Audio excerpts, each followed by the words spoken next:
Солнце давно село над эпохой ведьмаков. Каэр Морхен зарос мхом, а медальоны пылятся на дне заброшенных склепов.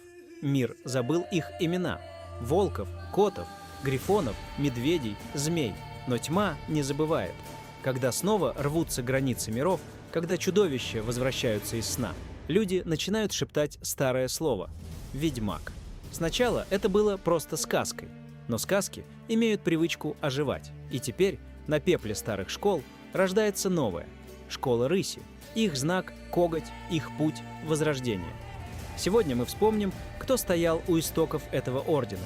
Мы поднимем пыль веков и сравним, какая ведьмачья школа была величайшей – от волка до рыси, от дисциплины до безумия, от легенды к новой эпохе. Номер 7. Школа медведя.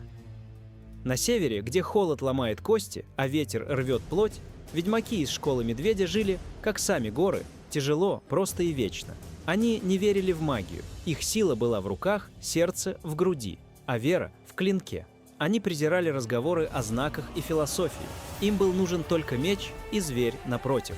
Их символ – сила, их философия – одиночество. Когда их крепость пала, они не побежали. Они ушли в горы, чтобы умереть стоя. Но говорят, иногда из метели выходит высокий человек с 2 мечами, и снег становится красным, прежде чем ветер успевает застыть. Номер 6. Школа Мантикор. В песках Зерикании, где солнце убивает медленнее, чем яды, ведьмаки-мантикоры постигали смерть как науку. Они создавали эликсиры, от которых сходили с ума даже чудовища, и говорили: каждый яд – это лишь сила, в которую не все верят. Они не делили мир на добро и зло. Для них все живое было испытанием. Говорят, они ушли в пустыни, где буря режет кожу, и по сей день там можно увидеть следы когтей, которые ни одно чудовище не оставило бы. Номер 5. Школа змеи. Они были убийцами в плащах ведьмаков. Холодные, бесстрашные, они считали чудовищами не тварей, а людей.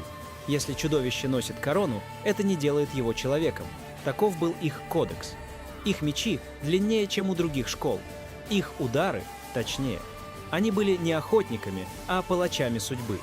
Говорят, один из них убил короля, чтобы спасти тысячи. Но история не запомнила его имя. Когда их крепость пала, они растворились в тенях. И до сих пор, если умирает коррумпированный правитель, люди шепчут: «Змей вернулся». Номер 4. Школа кота-безумцы. Одиночки, проклятые. После неудачных мутаций их эмоции не угасли, а стали сильнее. Коты чувствовали все – боль, ярость, сожаление. И это их убивало. Они нарушали контракты, убивали заказчиков, сражались с ведьмаками других школ.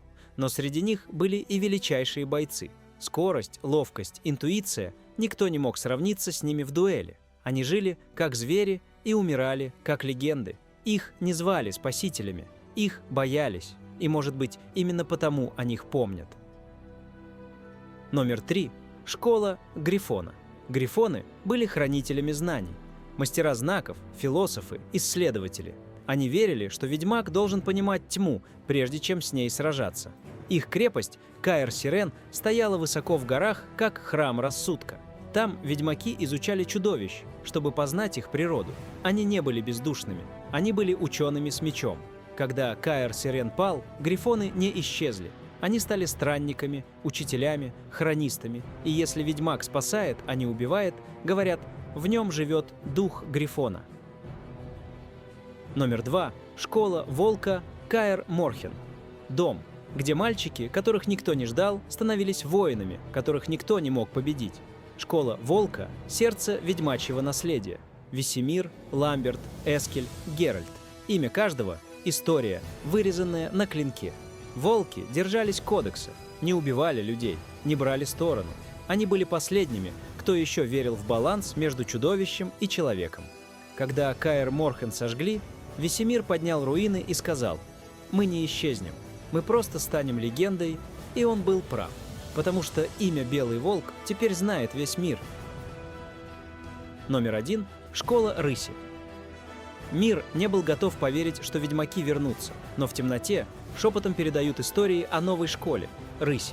Медальоны с гравировкой когтя, следы контрактов, подписанных ведьмаками, которых никто не знает. Говорят, школа рыси – дети волка, ученики тех, кто пережил гибель Каэр Морхена. Они не просто охотники, они хранители того, что осталось от ведьмачьего пути. Школа рыси – символ возрождения, надежда, что ведьмаки не вымерли, что кто-то снова носит стальной меч за чудовищ, а серебряный – за людей. Мир снова полон чудовищ, только теперь они ходят в человеческих обличьях, и те, кто когда-то ненавидел ведьмаков, молятся, чтобы они вернулись. Старые школы пали, но легенды не умирают, они спят, они ждут. Когда над землей поднимется кровь, и солнце станет алым, ведьмаки вернутся с мечами, с медальонами, с холодными глазами, в которых все еще горит отблеск человечности. И если ты слышишь этот зов, значит, ты уже один из них. Подпишись, чтобы не пропустить, потому что история ведьмаков только начинается снова.